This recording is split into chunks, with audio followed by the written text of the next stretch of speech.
Blackberries. Seeing blackberries pop up a lot more than we used to.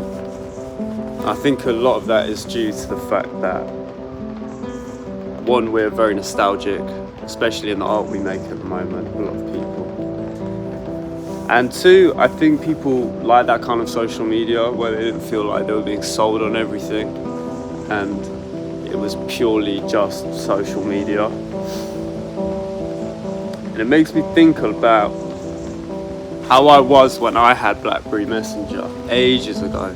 So when I was 11, 12, anybody that's in my kind of age bracket, so I'm 24, will probably, or maybe not, I don't know, had BlackBerry Messenger be their first social media where their grandma wasn't on it, like Facebook or something. And when I was 11, 12, 13 with BlackBerry Messenger, I remember being very underconfident and very scared about what people thought about me. I remember I had my profile picture, which was me with a snapback doing like gun fingers. I remember my mum saw it and she went mental. And I was always kind of playing these like caricatures of who I am because I just wanted to fit in with everyone else. And I didn't have social media for a very long time, like a personal one, until lockdown, when I managed to get my old account back, and it gave me that new feeling of having social media again, so I called it Luca Got BBM. And at that time I was making loads of art and I was storing it up. I didn't know what to do with it. I felt very underconfident. And then one time I was like, fuck it, I'm just gonna release a track on SoundCloud. And I released a track on SoundCloud and it got like 100 streams, but one person that saw that stream was a guy who ran a record label and he was chatting to me. We ended up linking up and he got my shit on Spotify, which was very sick. And the first song I got, I think it's nearly, or is at like 400,000 streams on the Luca Got BBM account. And it filled me with this kind of like, oh my god, you can actually like have success doing music. That's amazing. However, I realized that going under that kind of name is kind of establishing a materialism, in the sense that I'm now the character of someone that fits into this like BBM, like this is who I am, this is where I come from, this is me. And obviously it doesn't have to be like that, but it was all in my head, you know.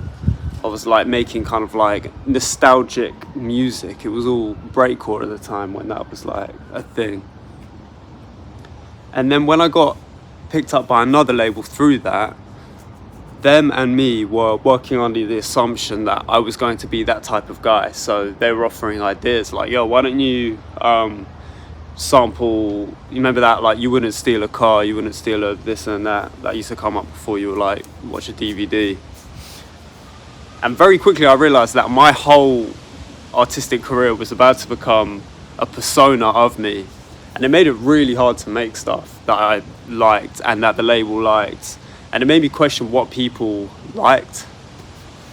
And very quickly I felt like I was just becoming a salesman rather than someone who really cared about their art and really like believed in their own stuff.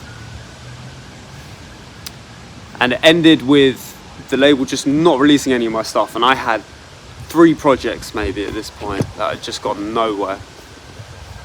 And they uploaded a song after ages of not having anything out, and they didn't get the cover art right, they didn't get the song title right, and they didn't get the people that were on the song right.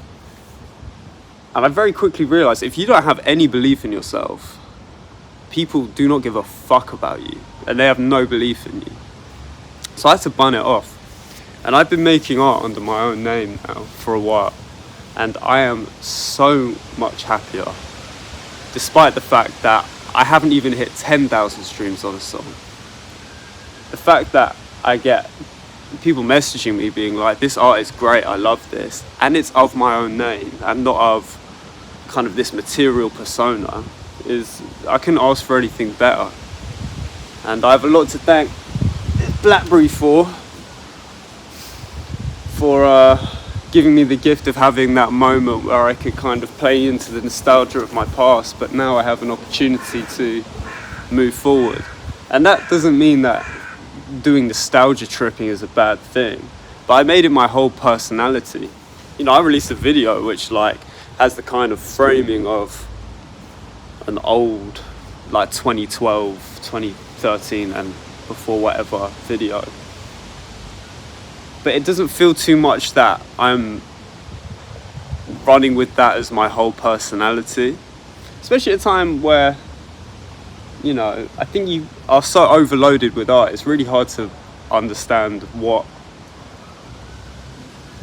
you're supposed to be doing, when really what you're supposed to be doing is like whatever you want. And it's hard to figure that out because you think, well, I'm not enough, I'm not like good enough, I'm not interesting enough. But it's not about being interesting enough, it's just about entertaining yourself. And I think watching other people do different forms of art, like painting and stuff like that, has made me realise that there's no difference, you know what I mean? Just because of the way people market music and you see music marketed doesn't mean that has to be the way you do it. You can do whatever the fuck you want. You know what I mean? There's no rules to this. And I'm very thankful for the times of my BlackBerry. I'm very thankful for the times I have now where I can make videos like this and just fucking throw them out or whatever. So, love, peace, pontifications. I'm going to be doing more of this because I enjoy chatting shit. Alright, love.